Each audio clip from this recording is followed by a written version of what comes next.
Hello അസ്സലാമലൈക്കും നമസ്കാരം. അപ്പോൾ ഇന്നത്തെ വീഡിയോയിലേക്ക് എല്ലാവർക്കും സ്വാഗതം. അപ്പോൾ ഇന്നും നമ്മൾ നല്ല നല്ല വീഡിയോസുകളും കാര്യങ്ങളൊക്കെ ആയിട്ട് തന്നെയാണ് വന്നിട്ടുള്ളത്. അപ്പോൾ എല്ലാവർക്കും ഉപകാരപ്രദമാണ്. അപ്പോൾ മാങ്ങാക്കാലാണ്. മാങ്ങാക്കാലത്ത് നമ്മൾക്കും കുട്ടികൾക്കൊക്കെ കഴിക്കാൻ ഏറ്റവും ഇഷ്ടപ്പെട്ട ഒരു രീതിയിലാണ് ഈ ഒരു സംഭവം ഞാൻ ഉണ്ടാക്കിയിട്ടുള്ളത്. ഇതിൻ്റെ പേരൊന്നും എനിക്കറിയില്ല. അപ്പോൾ നല്ല പഴുത്ത മാങ്ങ 2 എടുത്തിട്ടുണ്ട്. അത് നന്നായിട്ട് കട്ട് ചെയ്ത് വെള്ളം കൂട്ടാതെ തന്നെ നമ്മൾ നന്നായിട്ട് ഫൈനായിട്ട് അരച്ചെടുത്തിട്ടുണ്ട്. അതിലേക്ക് കുറച്ച് പഞ്ചസാരയും ഇത്തിരി ഉപ്പും ഇട്ട് കൊടുത്തിട്ട് നന്നായിട്ട് മിക്സ് ചെയ്ത് വറ്റി വന്നപ്പോൾ ഒരു ചെറുനാരങ്ങയുടെ നീര് കൂടെ അതിലേക്ക് ചേർത്ത് കൊടുത്തിട്ടുണ്ട്. പിന്നെ ഒരു കിണ്ണത്തിൽ നമ്മൾ കുറച്ച് ഓയിൽ തടവിന് ശേഷം നമ്മളുടെ ആ ഒരു മാങ്ങയുടെ കൂട്ട് ഇതിലേക്ക് ഇട്ട് നന്നായിട്ടൊന്ന് പരത്തി കൊടുക്കാം. എന്നിട്ട് നമുക്കത് വെയിലത്ത് വെച്ചെടുക്കണം. വെയിലത്ത് വെച്ചെടുക്കുമ്പോൾ അത് നന്നായിട്ട് ഇതേപോലെ നമ്മൾക്ക് കിട്ടും. ചിലപ്പോൾ ഒരു ദിവസം അല്ലെങ്കിൽ 1.5 ദിവസത്തെ വെയിൽ കൊള്ളിക്കേണ്ടി വരും. നല്ല ടേസ്റ്റിയാണ്, കുറേ നാൾ ഇരിക്കുകയും ചെയ്യും. ഇനിയൊരു റെസിപ്പിയാണ്. അതിന് വേണ്ടിയിട്ട് ഞാൻ കുറച്ച് ഓയിൽ ഒഴിച്ച് കൊടുത്തിട്ടുണ്ട്. പിന്നെ ചെറുതാക്കി അരിഞ്ഞ സവാളയും പച്ചമുളക് കൂടെ ഇട്ട് കൊടുത്ത് നന്നായിട്ടൊന്ന് മിക്സ് ചെയ്തെടുക്കുന്നുണ്ട്. ഇനി ഇതിലേക്കായിട്ട് കുറച്ച് ചിക്കൻ വേവിച്ച് ക്രഷ് ചെയ്ത് വെച്ചിരുന്നു, അതുകൂടെ ഇട്ട് കൊടുക്കാം. ഇനി നമ്മൾക്ക് ആവശ്യത്തിനുള്ള ഉപ്പ്, കുറച്ച് ചില്ലി ഫ്ലേക്സ്, പിന്നെ ജിഞ്ചർ ഗാർലിക് പൗഡറാണ് ഞാൻ ഉപയോഗിക്കുന്നത്. നിങ്ങൾക്ക് അത് ചതച്ചിട്ട് കൊടുക്കാം. ഇല്ലെങ്കിൽ പിന്നെ കുറച്ച് മുളക് പൊടി കൂടി ചേർത്ത് നന്നായിട്ടൊന്ന് മിക്സ് ചെയ്തെടുക്കുന്നുണ്ട്. അപ്പോൾ നന്നായിട്ട് മിക്സ് ചെയ്ത് വന്നതിന് ശേഷം കുറച്ച് കാബേജും കുറച്ച് ക്യാരറ്റ് കൂടെ ഇതിലേക്ക് ഇട്ട് കൊടുക്കാം.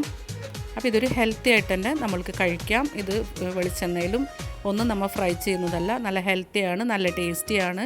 നമുക്ക് വൈകുന്നേരത്തെ ചായക്കൊക്കെ കഴിക്കാൻ നല്ല രുചിയാണ്. അപ്പോൾ ഇതിലേക്കുള്ളൊരു മാവ് നമ്മൾക്ക് തയ്യാറാക്കണം. അത് നിങ്ങൾക്ക് ഗോതമ്പ് പൊടി എടുക്കാം, മൈദ എടുക്കാം. ഞാൻ മൈദയാണ് എടുത്തിട്ടുള്ളത്. ഇതേപോലെ കുറച്ച് വെള്ളം ഒഴിച്ചു കൊടുത്ത് നന്നായിട്ടൊന്ന് മിക്സ് ചെയ്തെടുക്കാം. അപ്പോൾ ദോശമാവിനേക്കാളും ഒന്നുകൂടെ കട്ടിയായിട്ട് വേണം നമ്മളിത് മിക്സ് ചെയ്തെടുക്കാനായിട്ട്. അപ്പോൾ ഇതേ ഒരു ഇതിലാണ് ഞാൻ ഉണ്ടാക്കിയെടുത്തിട്ടുള്ളത്. ഇനി നമുക്കൊരു പാൻ വെച്ച് കൊടുത്ത് നമ്മളുടെ ദോശാകൃതിയിൽ നമ്മൾക്കിത് ചുട്ടെടുക്കാം. ഇനി ഇത് തിരിച്ചിട്ട് കൊടുക്കേണ്ട ആവശ്യമില്ല. നമുക്കിത് മാറ്റി വെച്ചിട്ട് ഒന്നുകൂടെ ഉണ്ടാക്കിയെടുക്കണം.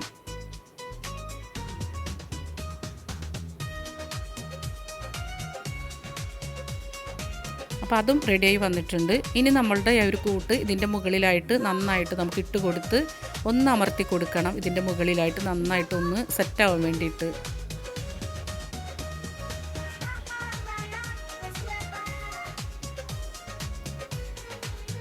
ഇനി നമ്മൾ ചുട്ടു വച്ചിരിക്കുന്ന ആ ഒരു ദോശ ഇതിൻ്റെ മുകളിലായിട്ട് വെച്ച് കൊടുക്കാം. അപ്പോൾ അത് ഫസ്റ്റ് ഉണ്ടാക്കിയത് കുറച്ച് ചെറുതായി പോയി. അപ്പോൾ നമ്മളത് നമ്മളെ കലക്കി വെച്ചിരിക്കുന്ന മാവ് ഒഴിച്ച് കൊടുത്ത് ഒരു ബ്രഷ് വെച്ചിട്ട് നന്നായിട്ട് അത് സെറ്റാക്കി എടുക്കുന്നുണ്ട്.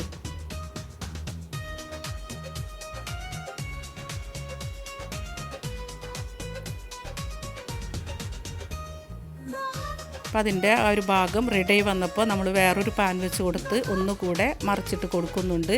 പിന്നെ നമ്മളിത് മൂടി വെച്ചിട്ട് വേണം റെഡിയാക്കി എടുക്കാനായിട്ട്. അപ്പോൾ നമ്മളുടെ അടിപൊളി റെസിപ്പി റെഡി ആയിട്ടുണ്ട്. പിന്നെ നമ്മൾ നാട്ടിലേക്ക് ടൂർ പോവുകയൊക്കെ ചെയ്യുമ്പോൾ ഇതേപോലുള്ള സാധനങ്ങൾ കൊണ്ടുപോകുമ്പോൾ നമ്മളുടെ ലഗേജിലൊക്കെ വീണ് പോവാറുണ്ട്.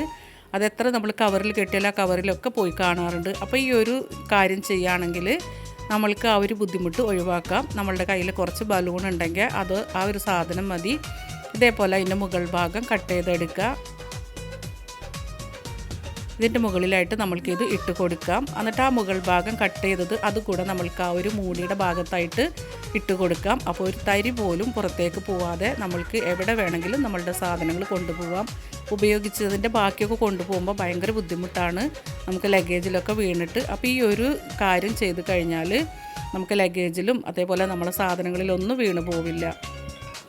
അപ്പോൾ വെക്കേഷനായിട്ട് നാട്ടിൽ പോവാണ്. അപ്പോൾ നമ്മളുടെ ലഗേജൊക്കെ ഒന്ന് റെഡിയാക്കുകയാണ്. അപ്പോൾ നമ്മൾ ഒമാൻ എയറാണ് എടുത്തിട്ടുള്ളത്. പക്ഷേ 20 kg നമുക്ക് കൊണ്ടുപോകാൻ പറ്റുള്ളൂ ലഗേജ്. പിന്നെ ഹാൻഡ് ബാഗ് 7 kg. അപ്പോൾ നമ്മളുടെ വസ്ത്രവും സാധനങ്ങൾ തന്നെ വെച്ച് കഴിഞ്ഞാൽ നമ്മളുടെ പെട്ടി അതേ കണക്കാവും. പെട്ടിക്ക് തന്നെ ഉണ്ട് 4 കിലോത്തോളം.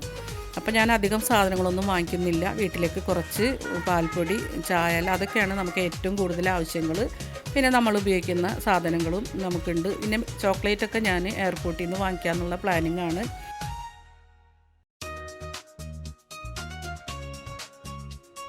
അപ്പോൾ ഞാൻ ചിക്കൻ മസാല അതേപോലുള്ള സാധനങ്ങൾ, കോഫി പൗഡർ അങ്ങനെയൊക്കെ ഉള്ളത് കൊണ്ടുപോകുന്നുണ്ട്.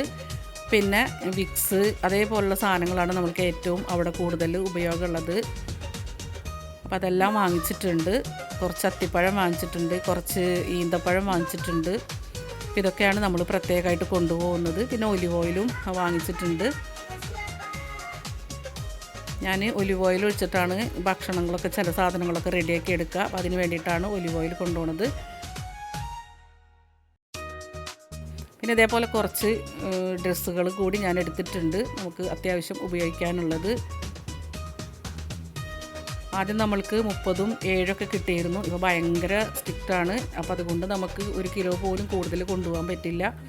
അപ്പോൾ ചോക്ലേറ്റ് സാധനങ്ങളൊക്കെ നമുക്ക് എയർപോർട്ടിൽ നിന്ന് ഈസിയായിട്ട് തന്നെ മേടിച്ച് കൊണ്ടുപോകാം. ഇതാണ് നമ്മളുടെ ലഗേജ് നമ്മൾ റെഡിയാക്കിക്കൊണ്ടിരിക്കുന്നത്. ഇനിയിപ്പോൾ ഇത് തൂക്കം നോക്കിയിട്ട് നമ്മളുടെ ലഗേജ് കുറവാണെന്നുണ്ടെങ്കിൽ ഇവിടെ നിന്ന് തന്നെ നമുക്ക് ചോക്ലേറ്റ് മേടിച്ചിടുന്നതാണ്.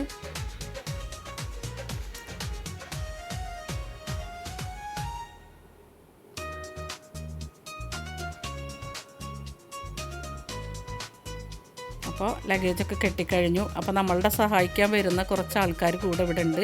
ഒരാളതിൻ്റെ ഉള്ളിൽ കയറി ഒളിച്ചിരിക്കുകയാണ്. അത് കണ്ടിട്ട് മറ്റാൾ ചെന്നിട്ട് മാന്തലും പറിക്കലൊക്കെയാണ്. ഇവരുടെ സ്വഭാവം ഇതാണ്. നമ്മൾ എന്ത് ചെയ്യുന്നുണ്ടെങ്കിലും അതിൻ്റെ അടുത്ത് വന്ന് അവരുടെ വക കുറച്ച് പണികൾ കൂടി അവർ കൂട്ടിത്തരും.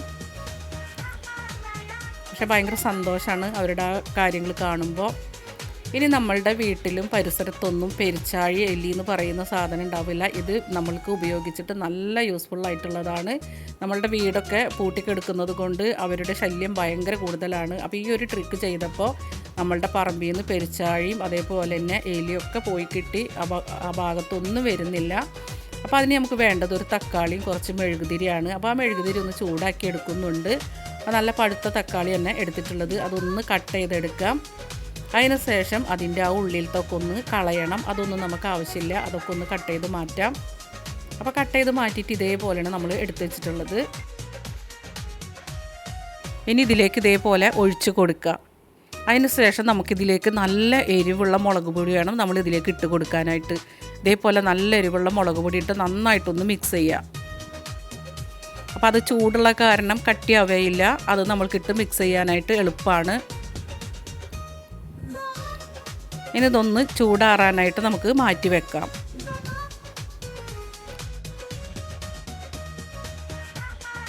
ചൂടാറിയതിന് ശേഷം നമുക്കിത് എന്താ ചെയ്യേണ്ടതെന്ന് പറയാം. ഇനി നമ്മൾക്ക് വേണമെങ്കിൽ പഴയ ഗുളികയൊക്കെ ഉണ്ടെങ്കിൽ അതായാലും നമുക്കിതിലേക്ക് പൊടിച്ചിട്ട് കൊടുക്കാം. ഇനിയിപ്പോൾ പാനഡോൾ ആണെങ്കിൽ അതായാലും, അതല്ലെങ്കിൽ പഴയ എക്സ്പയറി ആയിട്ടുള്ള മെഡിസിനൊക്കെ ഉണ്ടെങ്കിൽ നമുക്ക് ഇതേപോലെ തന്നെ ചെയ്താൽ മതി. ഏത് വേണമെങ്കിലും നമുക്ക് ചെയ്യാം. പാനഡോളും നല്ല യൂസ്ഫുള്ളാണ്. ഇനിയിപ്പോൾ നമ്മളുടെ ആ ഒരു മെഴുകൊക്കെ നന്നായിട്ടൊന്ന് കട്ടിയായിട്ടുണ്ട്. ഇതേപോലെ ആയി കിട്ടും. അതിന് ശേഷം നമ്മൾക്കിത് ചെയ്യേണ്ടത് നമ്മളിതേപോലെ അതൊന്ന് യോജിപ്പിച്ച് കൊടുക്കണം. ഈ മുറിച്ചത് ഇതേപോലെ തന്നെ നമ്മളൊന്ന് മൂടി വെച്ച് കൊടുത്തിട്ട് ഈർക്കിലെടുത്തിട്ട് ഇതേപോലെ അടിഭാഗമായിട്ട് നമ്മൾ ഇങ്ങനെ കുത്തി കൊടുക്കുക. അതിന് ശേഷം ഈ എലിയുടെ ശല്യം എവിടെയാണ് ഉള്ളതെന്ന് വെച്ചാൽ ആ ഭാഗത്ത് നമ്മൾ മണ്ണിൽ എവിടെയാണെന്ന് വെച്ചാൽ ഇതേപോലെ തന്നെ നമ്മളത് ആ ഈർക്കിലോട് കൂടി ഒന്ന് താഴ്ത്തി കൊടുക്കുക.